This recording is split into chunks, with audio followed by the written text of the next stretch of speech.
El remate que nadie olvidaría. El sol de octubre de 2001 caía como plomo derretido sobre el estacionamiento de grava del juzgado del condado de Calewa, Missouri. Camionetas polvorientas y sedanes relucientes se alineaban unos junto a otros, un retrato perfecto de las dos Américas que estaban a punto de chocar dentro de aquel salón comunitario improvisado en sala de subastas. Marcus Reed llegó temprano, como siempre. Vestía la misma camisa de franela azul desteñida que usaba para trabajar en las cuadrillas de mantenimiento de caminos del condado, con las botas todavía manchadas de la grava que había estado esparciendo esa misma mañana antes del amanecer. No tenía nada que demostrar, o eso se decía a sí mismo mientras caminaba hacia la entrada con su hija Nia, de apenas 9 años, tomada de su mano. «Papá, ¿por qué todos nos miran así?», preguntó Nia, apretando los dedos pequeños alrededor de los de su padre. Marcus no respondió de inmediato. Había aprendido, en los 4 años desde que enterró a Denise, que algunas preguntas de una niña merecían silencio antes que mentiras piadosas. Miró alrededor del salón, hombres de traje gris, mujeres con perlas discretas y sonrisas de cortesía forzada, banqueros, abogados, desarrolladores inmobiliarios de Columbia y St. Louis que habían viajado hasta ese rincón rural de Missouri porque alguien les había susurrado que el condado estaba subastando terrenos embargados a precios de ganga.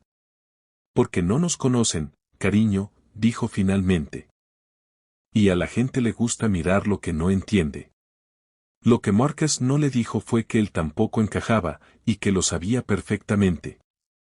Era viudo, era peón de caminos, ganaba $38,000 al año arreglando baches y limpiando cunetas, y estaba a punto de gastar hasta el último centavo de sus ahorros, $6,000 exactos, guardados durante años en una cuenta que Denise había abierto pensando en la Universidad de Nia, en un pedazo de tierra que, según el catálogo de la subasta, medía apenas 12 pies de ancho. 12 pies. Menos que el ancho de una calle residencial. Una franja tan estrecha y aparentemente inútil que ni siquiera tenía nombre propio en los mapas comunes del condado. Solo un número, parcela 7C. El hombre que se creía dueño del pueblo. Thomas Whitmore llegó 20 minutos tarde, como correspondía a un hombre de su posición. Vicepresidente de la banca comunitaria de Calewa en ese entonces, el título de presidente aún le faltaba, aunque ya actuaba como si lo tuviera. Thomas entró al salón con el paso seguro de quien nunca ha tenido que preguntarse si el mundo lo va a recibir bien. Vestía un traje azul marino perfectamente entallado, reloj de oro visible bajo el puño de la camisa, y esa sonrisa entrenada de quien ha aprendido a proyectar confianza incluso cuando no la siente del todo. A sus 34 años, Thomas ya era considerado uno de los hombres más influyentes del condado, el tipo de persona a quien los agricultores locales acudían cuando necesitaban una línea de crédito, y a quien los desarrolladores llamaban primero cuando olfateaban una oportunidad.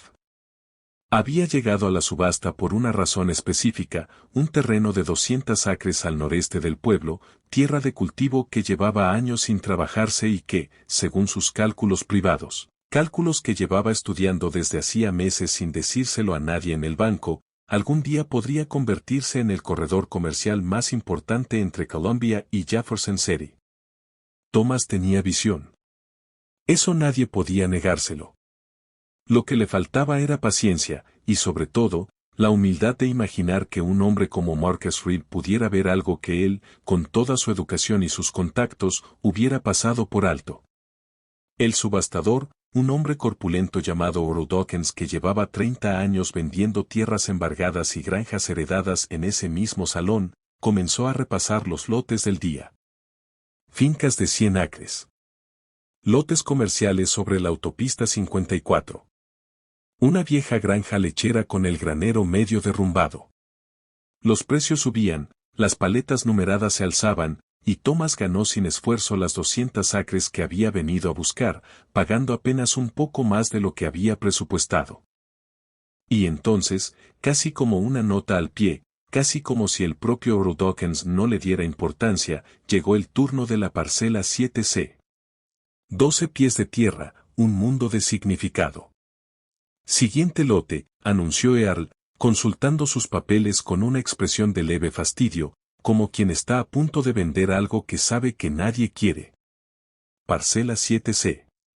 12 pies de ancho, aproximadamente 400 metros de largo.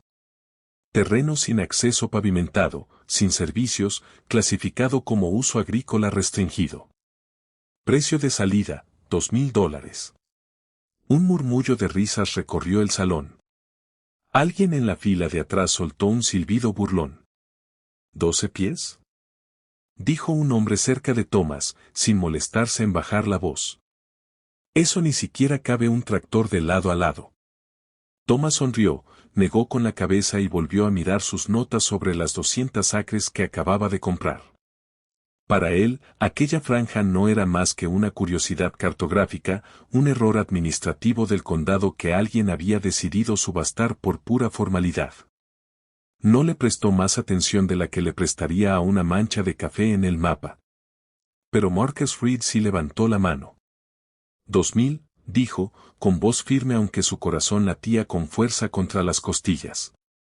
El salón entero se giró para mirarlo. Earl Dawkins alzó las cejas, sorprendido de que alguien, cualquiera, quisiera esa tira de tierra inútil que llevaba 2 años apareciendo en la lista de propiedades embargadas sin que nadie se molestara siquiera en preguntar por ella. Tenemos 2,000 del caballero de camisa azul, dijo Earl, mitad divertido, mitad genuinamente curioso. ¿Alguien sube la oferta? Silencio. Nadie más quería aquella tierra. ¿Por qué habrían de quererla? No tenía casa, no tenía pozo, no tenía derecho de paso pavimentado, y ni siquiera figuraba en los planos de desarrollo futuro del condado. Era, en el sentido más literal, un pedazo de nada. Vendido por $2,000, dijo Earl, dejando caer el martillo. Felicidades, señor Reed. Marcus Reed. Un aplauso disperso y sarcástico se escuchó desde el fondo del salón. Alguien más comentó, sin cuidado alguno de ser escuchado. El limpiacunetas acaba de comprar una zanja. Nia, que había estado observando en silencio junto a su padre, sintió que las mejillas le ardían. No entendía del todo lo que había pasado, pero entendía perfectamente el tono de las risas. Miró a su padre, esperando ver vergüenza en su rostro. En cambio, encontró algo que no supo nombrar entonces, pero que años después reconocería como determinación pura. La humillación pública de Thomas Wedmore. Lo que ocurrió después fue lo que verdaderamente marcaría el inicio de 23 años de rivalidad silenciosa. Mientras los asistentes salían del salón hacia el estacionamiento, comentando entre risas la excéntrica compra del peón de caminos, Thomas Wedmore se acercó a Marcus con una copa de café desechable en la mano y esa sonrisa que también sabía usar como arma. Reed, ¿verdad? Dijo, extendiendo apenas la mano, más por costumbre social que por respeto genuino. Tengo que preguntarte. ¿Qué diablos ibas a hacer con 12 pies de tierra sin salida? A su alrededor, un pequeño grupo se había detenido a escuchar, atraídos por el tono divertido de Thomas, ese tono que invitaba a los demás a reírse con él, no de él. Marcus se tomó su tiempo antes de responder. Había aprendido, trabajando durante años bajo el sol reparando la infraestructura que la gente como Thomas jamás notaba hasta que fallaba, que la paciencia era el arma más subestimada del mundo. Es mi tierra, dijo simplemente. Y no tengo que explicarle a nadie por qué la compré.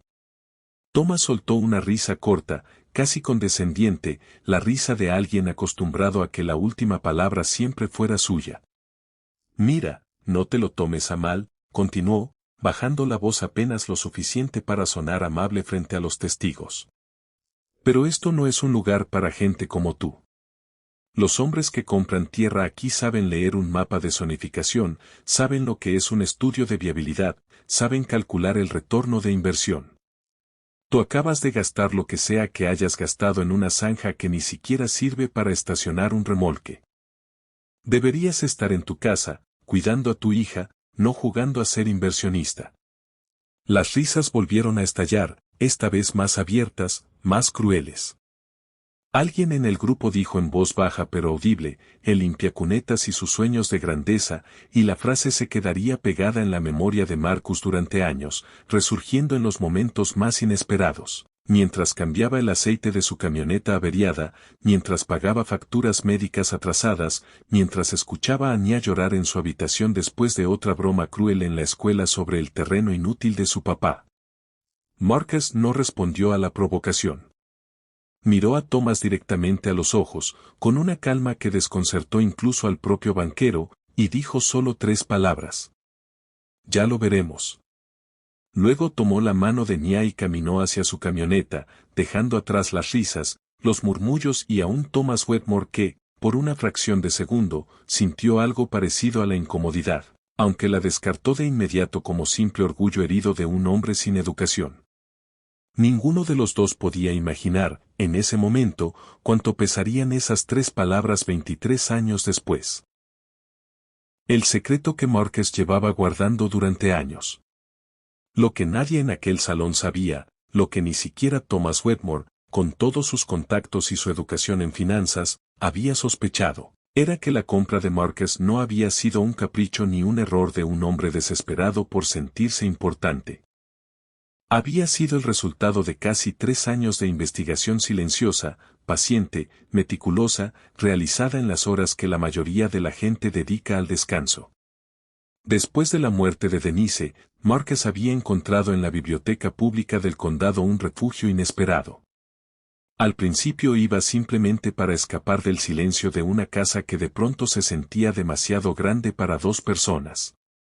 Nia hacía la tarea en una mesa junto a la sección infantil, y Marcus, sin saber muy bien qué hacer con las horas vacías, comenzó a explorar los archivos históricos del condado, viejos mapas de zonificación de la década de 1950, registros de servidumbres de paso, actas de reuniones del Consejo del Condado que se remontaban décadas atrás, microfilmes amarillentos que casi nadie más molestaba en revisar.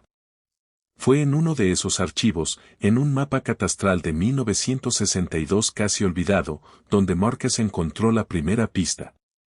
La parcela 7C no era, como parecía a simple vista, un pedazo de tierra abandonada sin propósito.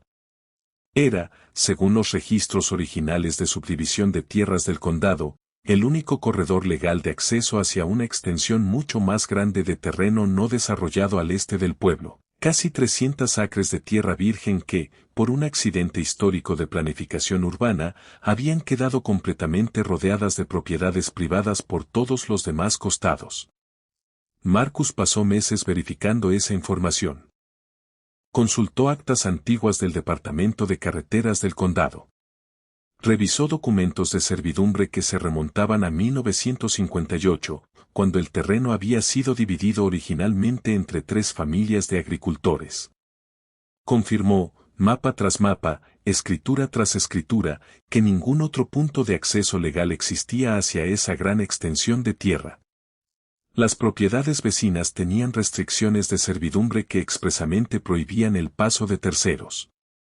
La única entrada posible, la única franja de tierra donde legalmente se podía construir un camino de acceso, era esa tira insignificante de 12 pies de ancho que el condado estaba a punto de subastar por $2,000. No era un golpe de suerte. Era el resultado de cientos de horas invertidas después de turnos agotadores reparando caminos, de noches leyendo bajo la luz de una lámpara de mesa mientras Nia dormía, de un hombre que se negaba a aceptar que su falta de título universitario significara falta de inteligencia.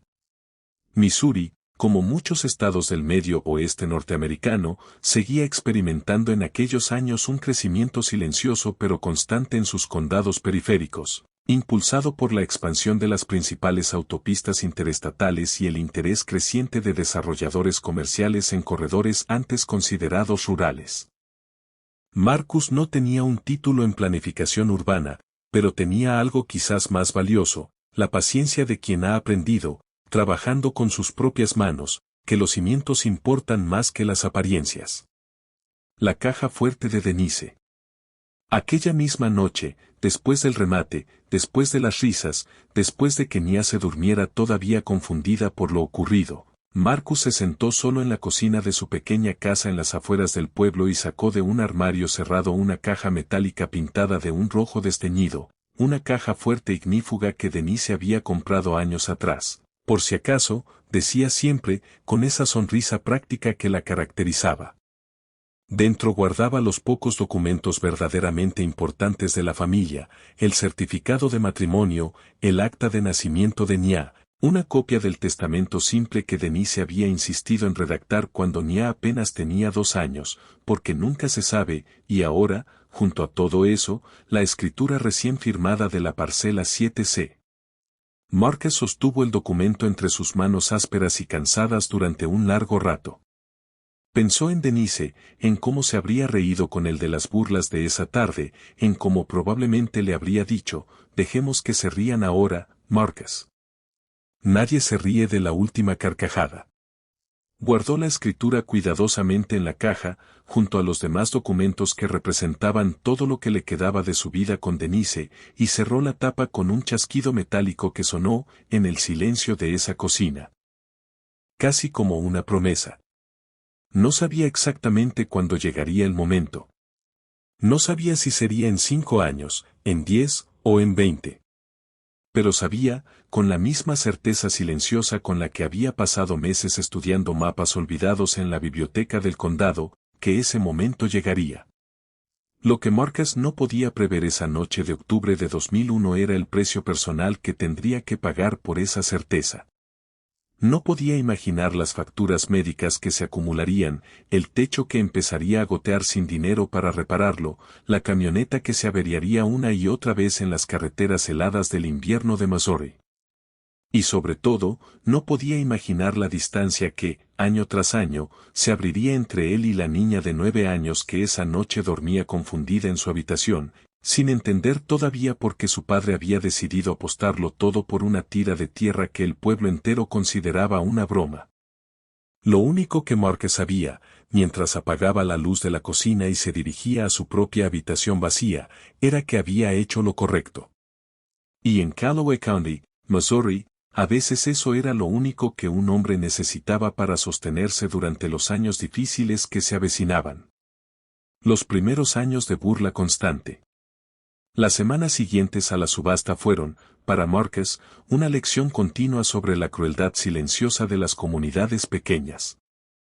No fue un solo golpe devastador lo que tuvo que soportar, sino cientos de pequeños cortes que, acumulados, dolían tanto como uno grande. En la ferretería local, el dependiente le preguntaba con sorna si necesitaba una cerca para proteger su valiosa propiedad de 12 pies. En la iglesia bautista donde asistía los domingos, algunos feligreses murmuraban entre ellos cada vez que Marcus pasaba, y aunque nadie decía nada directamente en su cara, él podía sentir las miradas, escuchar los susurros a medias que se cortaban abruptamente cuando se acercaba. En la escuela primaria, Nia enfrentaba su propia versión de esa crueldad. Otros niños, repitiendo probablemente comentarios escuchados de sus padres en la cena, se burlaban llamándola la hija del hombre de la zanja. Una tarde de noviembre, apenas un mes después de la subasta, Nia llegó a casa llorando después de que un compañero de clase le dijera que su padre era el tonto del pueblo que había perdido todos sus ahorros en tierra que ni siquiera servía para cultivar maíz.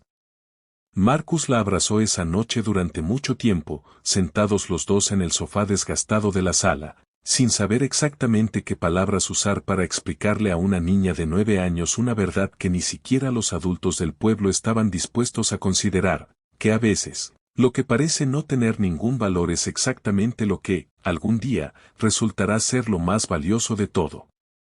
Papá, ¿por qué no vendiste la tierra si a nadie más le importa?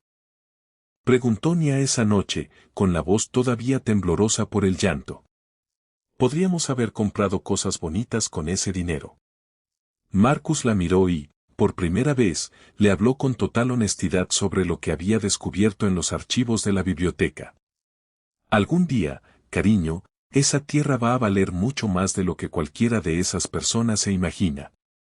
No te lo puedo explicar todo ahora porque eres muy pequeña, pero confía en mí. A veces las cosas más importantes no se ven a simple vista. Hay que saber buscarlas. Nia asintió, aunque en su rostro infantil aún se dibujaba la duda, esa semilla de escepticismo que, con los años, crecería hasta convertirse en resentimiento silencioso. Porque una promesa sobre un futuro incierto, por más sincera que fuera, no calentaba una casa en invierno ni compraba los útiles escolares que otros niños llevaban sin problema. Esa primera Navidad después de la compra de la parcela 7 se fue, según recordaría Marcus años después, la más difícil de su vida como padre. Los $6,000 que había gastado en la tierra representaban prácticamente todo el colchón financiero que le quedaba después de los gastos médicos relacionados con la enfermedad de Denise. Apenas pudo comprarle a Nia un pequeño regalo, una muñeca de segunda mano que encontró en una tienda de beneficencia, mientras que sus compañeras de clase mostraban en enero las últimas novedades tecnológicas y juguetes de marca que sus padres, gente sensata que no había malgastado sus ahorros en tierras inútiles, sí habían podido comprar. Marcus trabajaba turnos extras siempre que podía. Aceptaba horas extraordinarias reparando caminos rurales en pleno invierno, cuando el hielo agrietaba el asfalto y el condado necesitaba desesperadamente manos dispuestas a trabajar bajo temperaturas bajo cero. Volvía a casa exhausto, con las manos agrietadas por el frío, pero siempre encontraba unos minutos antes de dormir para revisar, en secreto, los recortes de periódico que empezaba a guardar sobre los planes de desarrollo económico del condado, buscando cualquier señal de que su investigación en la biblioteca había estado en lo correcto. Y así, mes tras mes, año tras año, comenzó la larga espera que definiría el resto de su vida. El ascenso de Thomas Wedmore. Mientras Marcus Reed pasaba los siguientes años reparando caminos y pagando religiosamente los impuestos anuales sobre una tira de tierra que el pueblo entero seguía considerando una broma de mal gusto, Thomas Wedmore ascendía con una velocidad casi vertiginosa dentro de la jerarquía de la banca comunitaria de Calegua. Para 2006, apenas 5 años después de aquella subasta, Thomas ya ocupaba el cargo de vicepresidente senior de préstamos comerciales. Su nombre empezaba a aparecer con regularidad en la sección de negocios del periódico local, el Callaway County Gazette, siempre acompañado de fotografías donde sonreía junto a otros hombres de traje frente a nuevas sucursales bancarias o proyectos de desarrollo comercial que su banco había financiado. Thomas tenía, había que reconocerlo, un instinto genuino para los negocios. Sabía identificar oportunidades donde otros solo veían tierra de cultivo estancada. Había sido pionero, dentro de la banca regional de Missouri, en promover líneas de crédito para pequeños desarrolladores que buscaban construir centros comerciales de conveniencia en las intersecciones estratégicas de las carreteras rurales que conectaban condados vecinos con la creciente área metropolitana de Columbia. Pero junto a ese instinto para los negocios crecía, año tras año, una arrogancia que sus colegas más cercanos empezaban a notar con cierta preocupación. Thomas se había acostumbrado a tener razón. Se había acostumbrado a que sus predicciones sobre el mercado inmobiliario del condado se cumplieran, a que los agricultores locales acudieran a él pidiendo consejo, a que su firma en un documento de aprobación de crédito pudiera cambiar el destino de una familia entera. Y esa costumbre, con el tiempo, comenzó a convertirse en la creencia peligrosa de que su visión era prácticamente infalible.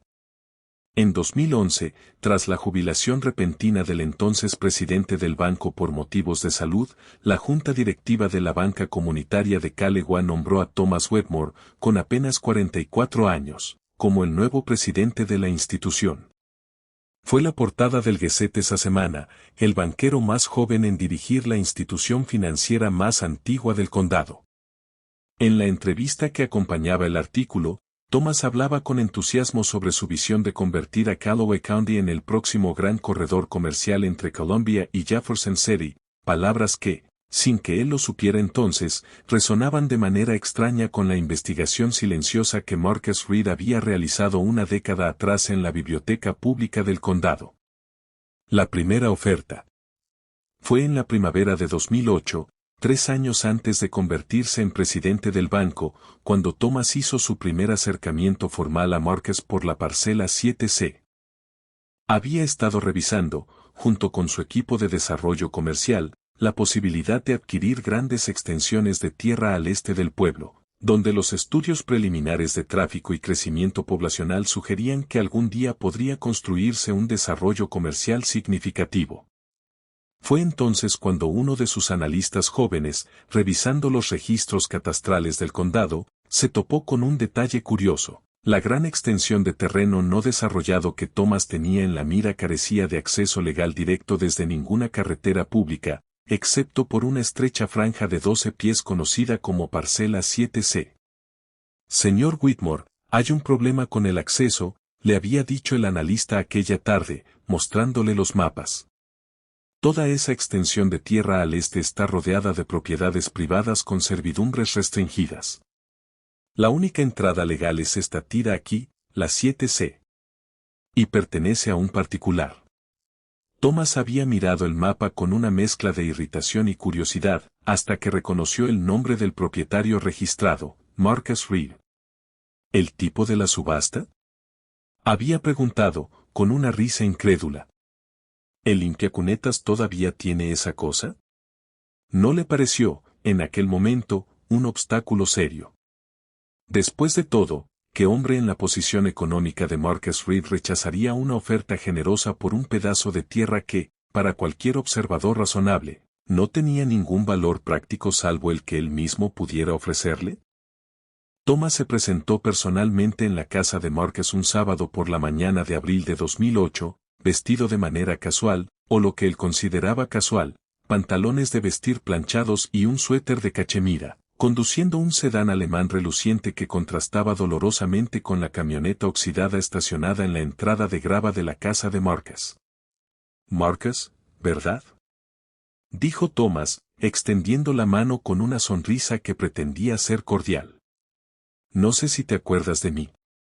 Thomas Whitmore, del banco.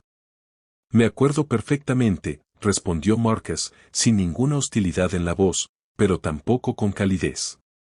Thomas fue directo al grano.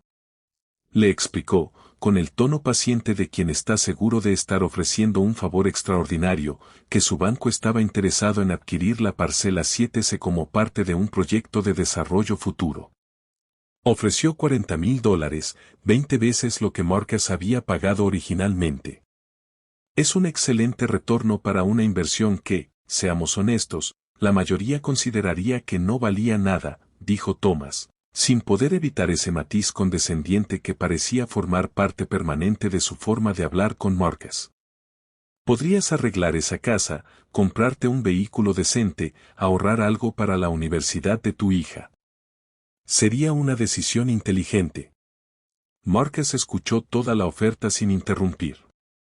Cuando Thomas terminó, se tomó un momento antes de responder, mirando hacia el horizonte donde, más allá de los campos vecinos, se extendía la vasta zona de tierra sin desarrollar que él sabía, con absoluta certeza, que algún día necesitaría exactamente lo que él poseía. No está en venta, dijo simplemente. Thomas parpadeó, genuinamente sorprendido. No estaba acostumbrado a que sus ofertas fueran rechazadas, mucho menos por un peón de caminos que apenas ganaba lo suficiente para mantener a su familia. Marcus, piénsalo bien. $40,000 por una tira de tierra que ni siquiera puedes usar para nada. No hay una segunda oferta razonable después de esta. Ya la pensé, respondió Marcus. Hace 23 años, cuando compré esa tierra. No está en venta, señor Whitmore. Thomas se marchó aquella tarde frustrado, pero no preocupado. Estaba seguro de que, con el tiempo, la necesidad económica obligaría a Marcus a reconsiderar. Los hombres en su posición, razonaba Thomas, no podían darse el lujo de rechazar el dinero por mucho tiempo. Se equivocaba. Las ofertas se multiplican. Durante los años siguientes, mientras Thomas consolidaba su poder dentro del banco y comenzaba, discretamente, a adquirir cientos de acres de tierra circundante a través de una serie de compras realizadas bajo el nombre de una compañía de responsabilidad limitada que él mismo había creado, Crossroads Development Partners LLC, las ofertas por la parcela 7 se continuaron llegando, cada una más generosa que la anterior. En 2014, la oferta subió a $150,000. Thomas mismo volvió a presentarse en la casa de Marcus, esta vez acompañado de un abogado del banco que llevaba consigo un contrato de venta ya preparado, como si la formalidad del documento pudiera de alguna manera persuadir a Marcus de firmar. $150,000, Marcus, dijo Thomas, incapaz de ocultar cierta impaciencia en su voz. Es una cantidad que cambiaría tu vida por completo. Podrías retirarte del departamento de caminos. Podrías pagar la universidad de tu hija sin que ella tenga que pedir un solo préstamo estudiantil. Esa mención específica a la educación de Nia no fue casualidad. Thomas había investigado, a través de contactos comunes en el pueblo, que la relación entre Marcus y su hija adolescente se había vuelto tensa, que Nia, ahora en la preparatoria, ya empezaba a manifestar frustración abierta ante la negativa constante de su padre a vender la tierra. Marcus, sin embargo, volvió a rechazar la oferta, aunque esta vez el rechazo le costó más esfuerzo del que Thomas jamás podría imaginar. No está en venta, repitió, con la misma calma inquebrantable de siempre, aunque por dentro sentía el peso creciente de cada no que pronunciaba, sabiendo el costo personal que cada rechazo representaba.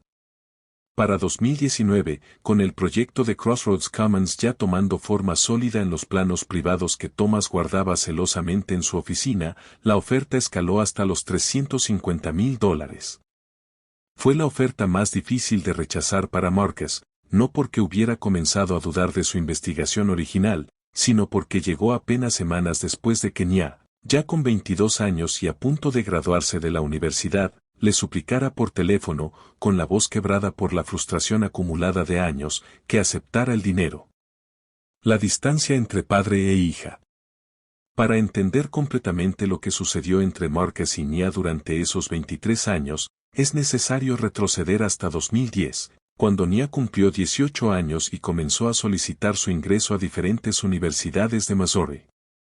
Nia había crecido siendo una estudiante excepcional, casi como si su determinación silenciosa hubiera absorbido, sin saberlo, algo de la paciencia obstinada de su padre.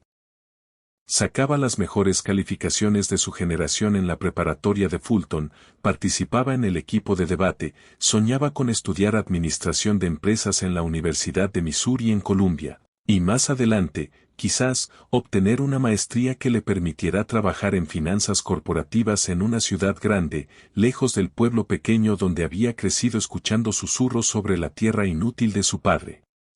El problema, el que se convertiría en la herida más profunda entre ellos, fue el dinero.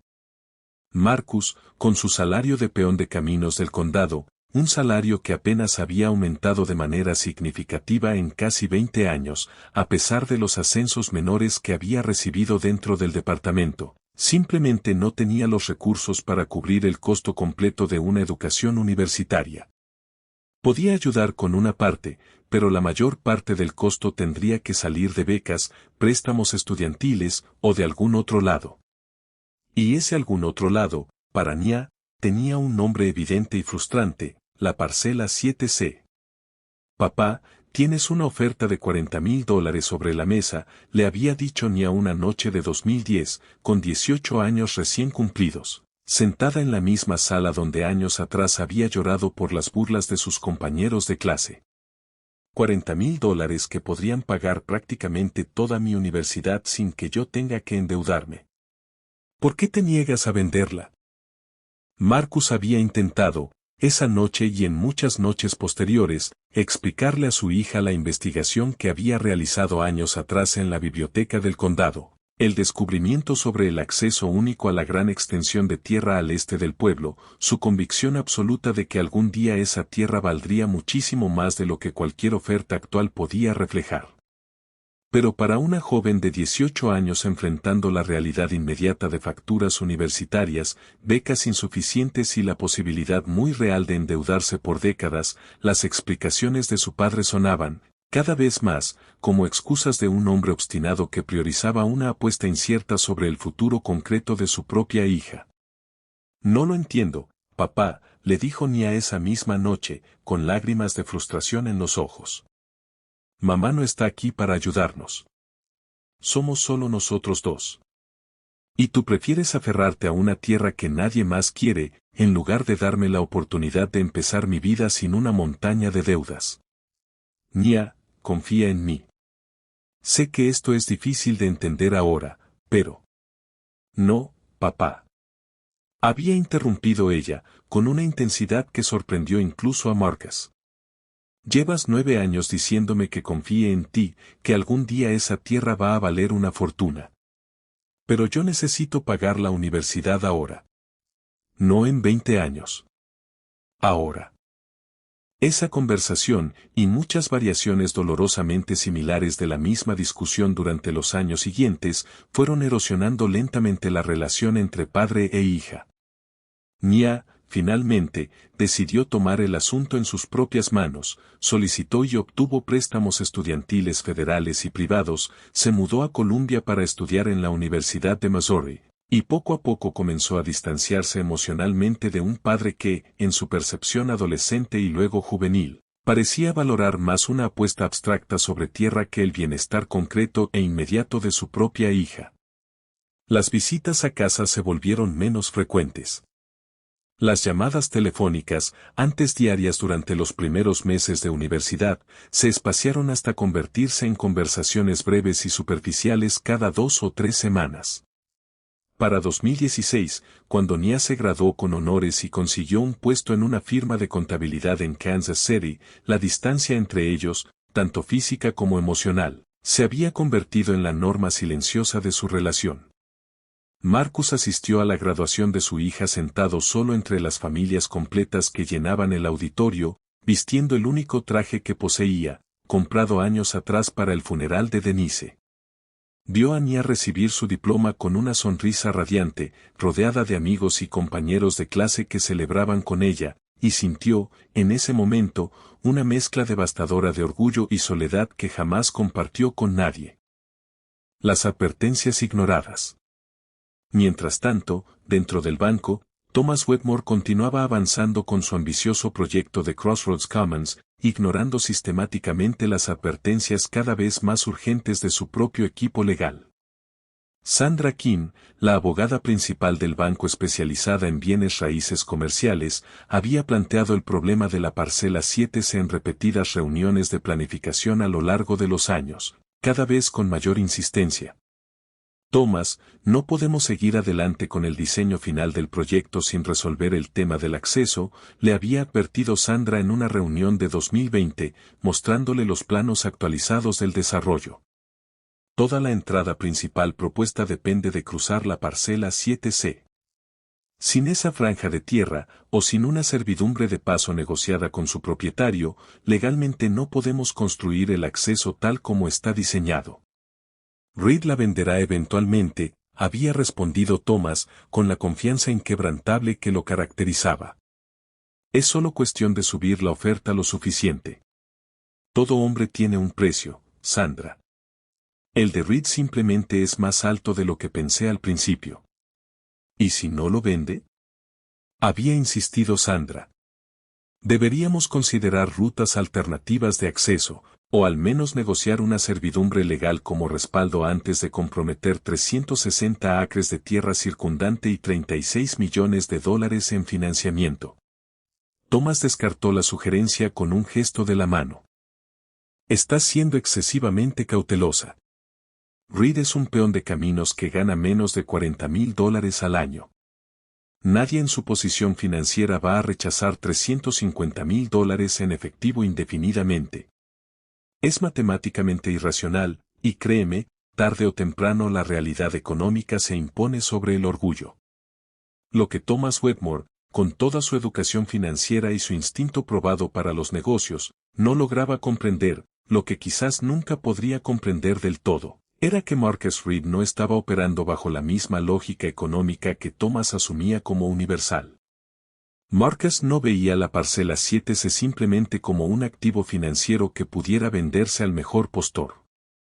La veía como la prueba tangible de que un hombre sin título universitario, sin conexiones, sin capital significativo, podía superar en visión y paciencia a los hombres más poderosos y educados de su comunidad.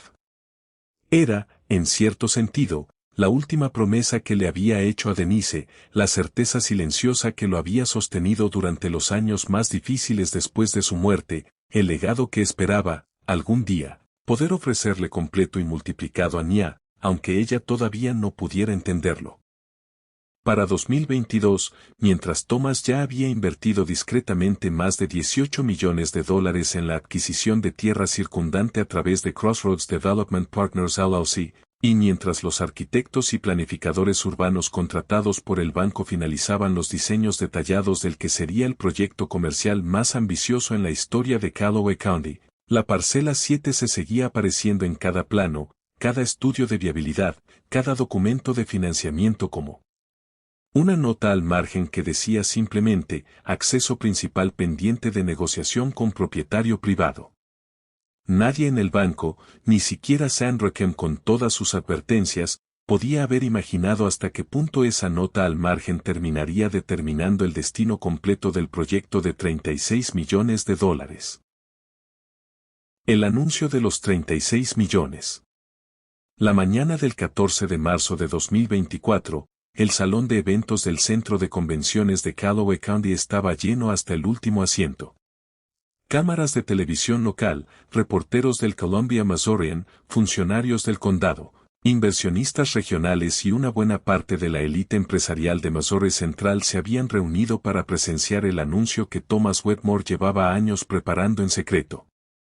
Bajo un enorme cartel que decía Crossroads Commons, el futuro de Callaway County, Thomas, ahora con 57 años, cabello entrecano cuidadosamente peinado y el mismo brillo de confianza absoluta en los ojos que había tenido 23 años atrás en aquella subasta, subió al podio ante los aplausos entusiastas del público. Hoy, comenzó Thomas, con la voz amplificada resonando por todo el salón, tengo el honor de anunciar el proyecto de desarrollo comercial más ambicioso en la historia de nuestro condado.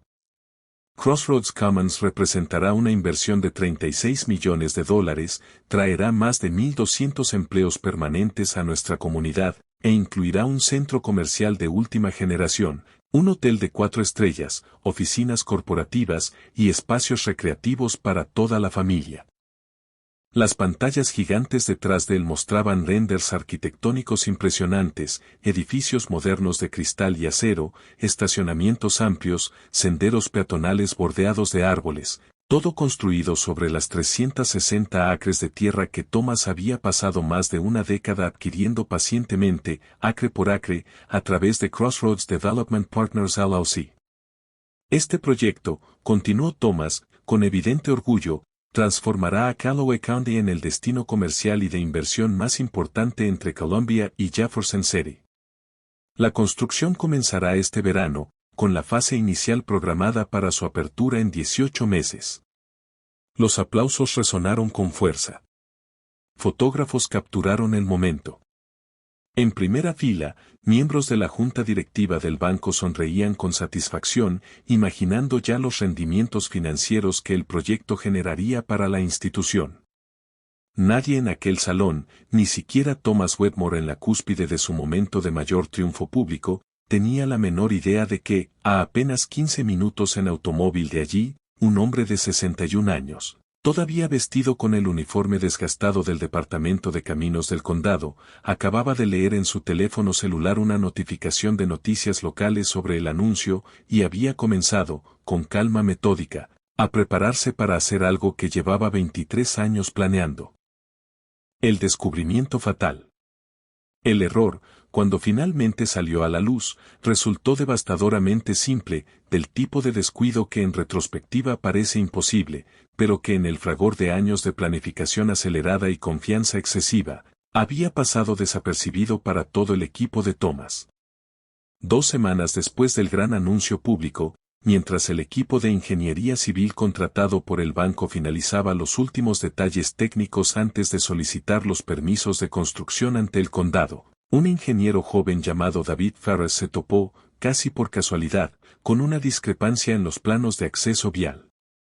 Sandra, necesito que revises algo, le dijo David a la abogada Sandra Kem durante una reunión de coordinación técnica.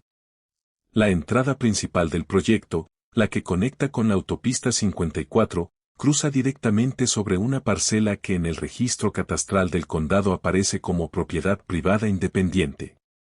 No está incluida en ninguna de las adquisiciones de Crossroads Development Partners. Sandra sintió un frío instantáneo recorrerle la espalda. Sacó los planos originales de propiedad que había estado advirtiendo sobre este tema durante años y confirmó, con una mezcla de frustración y resignación, exactamente lo que había temido desde 2020. Es la parcela 7C, dijo simplemente. Se lo advertí a Thomas. Se lo advertí durante años. La reunión de emergencia que convocó Sandra Kem esa misma tarde con Thomas Wetmore y el resto del equipo directivo del banco se tornó tensa casi de inmediato. Thomas, sin esa franja de tierra, legalmente no podemos construir el acceso principal tal como está diseñado en los planos actuales, explicó Sandra, mostrando los documentos catastrales sobre la mesa de conferencias. Todas las propiedades circundantes tienen servidumbres restringidas que prohíben expresamente el paso de terceros para uso comercial. La parcela 7C es, legalmente hablando, el único punto de acceso viable para todo el desarrollo. Entonces le ofrecemos más dinero, respondió Thomas, con la voz tensa pero todavía convencido de su propia lógica. Subimos la oferta a $500,000 si es necesario. Reed no puede seguir rechazando indefinidamente. Thomas, interrumpió Sandra, con una seriedad que rara vez mostraba en las reuniones, ya lleva 23 años rechazando cada oferta que le hemos presentado, incluyendo $350,000 en efectivo. Necesitamos considerar seriamente la posibilidad de que Marcus Reed nunca tuvo intención de vender esa tierra. Y si eso es cierto, todo el proyecto, los $36 millones, los 18 meses de plazo de construcción que acabas de anunciar públicamente ante la prensa, podrían estar en riesgo inmediato. El silencio que siguió en aquella sala de conferencias fue, según recordarían después varios de los presentes, uno de los momentos más incómodos en la historia reciente del banco. Por primera vez en más de 2 décadas, Thomas Wetmore se enfrentaba a la posibilidad real de que su instinto infalible para los negocios, la misma confianza que lo había llevado desde vicepresidente junior hasta presidente del banco más importante del condado, lo hubiera traicionado en el proyecto más importante de su carrera. Marcus recibe la noticia. Marcus Reed se enteró del anuncio de Crossroads Commons de la misma manera que se enteraba de la mayoría de las noticias del condado, viendo el noticiero local de las 6 de la tarde en el pequeño televisor de la sala, mientras cenaba solo, como había hecho la mayoría de las noches desde que Nia se mudara a Kansas City 8 años atrás. Vio a Thomas Wetmore en la pantalla, sonriendo bajo el cartel gigante de Crossroads Commons, hablando con la misma confianza inquebrantable que había mostrado en aquella subasta de octubre de 2001.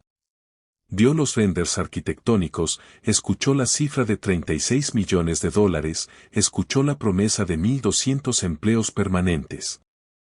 Y sonrió. No fue una sonrisa de triunfo inmediato, sino algo más profundo, más silencioso, la sonrisa de un hombre que había pasado 23 años confiando en su propia investigación, en su propia paciencia, en la promesa silenciosa que le había hecho a Denise la noche que guardó la escritura en aquella caja fuerte roja.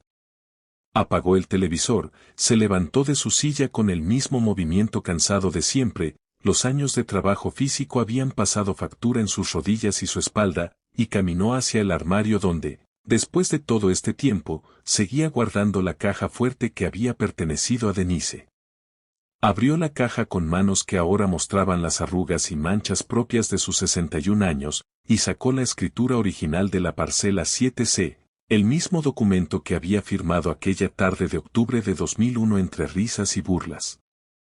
El papel estaba amarillento por el tiempo, pero perfectamente conservado, cada palabra todavía legible con total claridad. Marcus se sentó a la mesa de la cocina, la misma mesa donde había tenido tantas conversaciones difíciles con Nia durante su adolescencia, y marcó el número de su hija por primera vez en varias semanas. «¿Papá?», respondió Nia, con una nota de sorpresa genuina en la voz. Las llamadas entre ellos, aunque menos tensas que en años anteriores, seguían siendo esporádicas. «¿Está todo bien?». «Todo está bien, cariño», dijo Marcus, con una calma que sorprendió incluso a Nia. Solo quería que fueras la primera en saberlo. ¿Recuerdas la tierra que compré cuando eras pequeña? ¿La parcela 7C?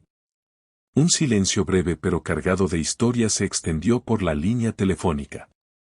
¿Qué pasa con ella?, preguntó finalmente Nia, con un tono que mezclaba cautela y curiosidad. El banco de Whitmore acaba de anunciar un proyecto de $36 millones, explicó Marcus, con voz tranquila. Y para construirlo, necesitan cruzar mi tierra. La única entrada legal a todo el desarrollo pasa exactamente por donde yo dije que pasaría, hace más de 20 años. La confrontación en la oficina de planificación.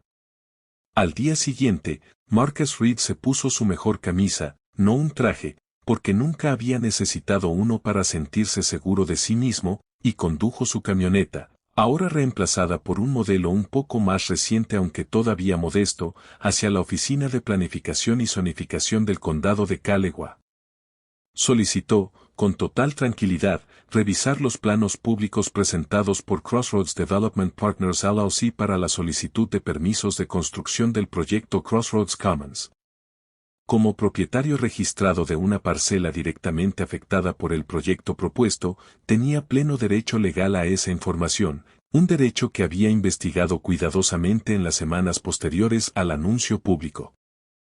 La empleada de la oficina de planificación, una mujer llamada Karen Whitfield que llevaba años trabajando en el condado y que recordaba vagamente la reputación de la tierra inútil de Marcus Reed que circulaba en el pueblo desde hacía más de 2 décadas, le entregó los planos sin sospechar la magnitud de lo que estaba a punto de confirmarse. Marcus extendió los planos sobre la mesa de consulta pública y, con la misma paciencia metódica que lo había caracterizado durante toda su vida, comenzó a comparar cada detalle con la información que él mismo había reunido durante años, los mapas catastrales, las servidumbres registradas, los estudios de acceso vial que Thomas Wedmore y su equipo habían presentado ante el condado como parte del proceso formal de aprobación. Ahí estaba, exactamente como Marcus sabía que estaría. La entrada principal propuesta para todo el complejo comercial de $36 millones, la ruta designada para camiones de construcción, la vía de acceso principal para los futuros 1.200 empleados y los miles de clientes que el proyecto esperaba atraer diariamente, cruzaba directamente, sin ninguna alternativa legal viable, sobre la franja de 12 pies de ancho conocida como Parcela 7C. La tierra que el pueblo entero había llamado inútil. La tierra por la que Thomas Wedmore lo había humillado públicamente frente a decenas de personas. La tierra que había costado a Marcus la relación cercana con su propia hija durante más de una década. La tierra que ahora, después de 23 años de espera silenciosa, se había convertido en la única pieza capaz de detener o de negociar en términos completamente diferentes, el proyecto de desarrollo comercial más ambicioso en la historia del condado. Marcus dobló cuidadosamente una copia de los planos, le agradeció a Karen Whitfield por su ayuda, y salió de la oficina de planificación hacia el estacionamiento, donde el sol de marzo brillaba con esa claridad particular de Missouri que anuncia el final del invierno. Se quedó de pie junto a su camioneta durante un largo momento, mirando hacia el horizonte donde, a lo lejos, podían distinguirse las primeras señales de la maquinaria pesada que Crossroads Development Partners había comenzado a movilizar en preparación para una construcción que, sin la cooperación de Marcus Reed, jamás podría comenzar según lo planeado. Sacó su teléfono celular y marcó un número que había guardado en sus contactos años atrás, después de una de las visitas de Thomas a su casa, aunque nunca antes había tenido motivo para usarlo. Banca Comunitaria de Calewa, oficina del presidente, respondió una asistente después de 2 timbres. Buenas tardes, dijo Marcus, con la misma calma inquebrantable que había mantenido durante 23 años de ofertas rechazadas y burlas soportadas. Habla Marcus Reed. Me gustaría programar una reunión con el señor Whitmore.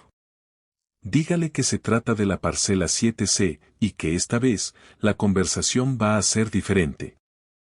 La llamada que Nia esperaba.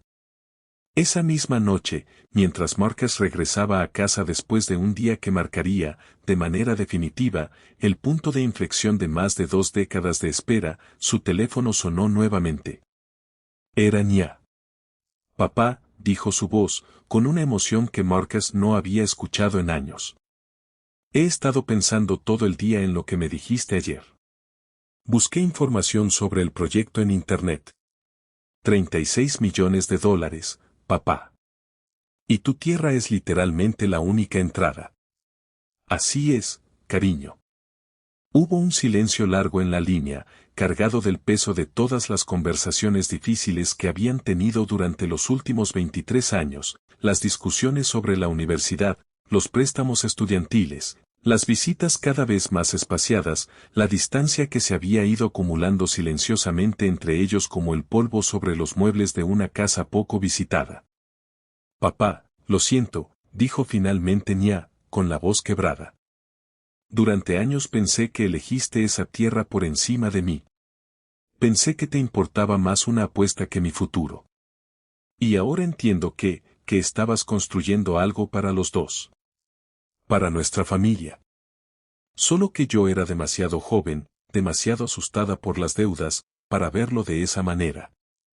Marcus sintió que los ojos se le humedecían, algo que rara vez le sucedía, ni siquiera en los momentos más difíciles de aquellos 23 años de espera y ridículo público. Nia, nunca elegí esa tierra por encima de ti, dijo, con la voz cargada de una emoción contenida durante mucho tiempo. Todo lo que hice, cada no que le dije a cada oferta que recibí, lo hice pensando en ti. En tu futuro. En lo que tu madre habría querido para nosotros. Simplemente no supe cómo explicártelo de una manera que tuviera sentido para una niña, o para una adolescente que necesitaba pagar la universidad de inmediato. Lo sé, papá. Ahora lo sé. ¿Vendrás a casa este fin de semana? Preguntó Marcus, con una esperanza tímida en la voz. Voy a reunirme con Whitmore la próxima semana.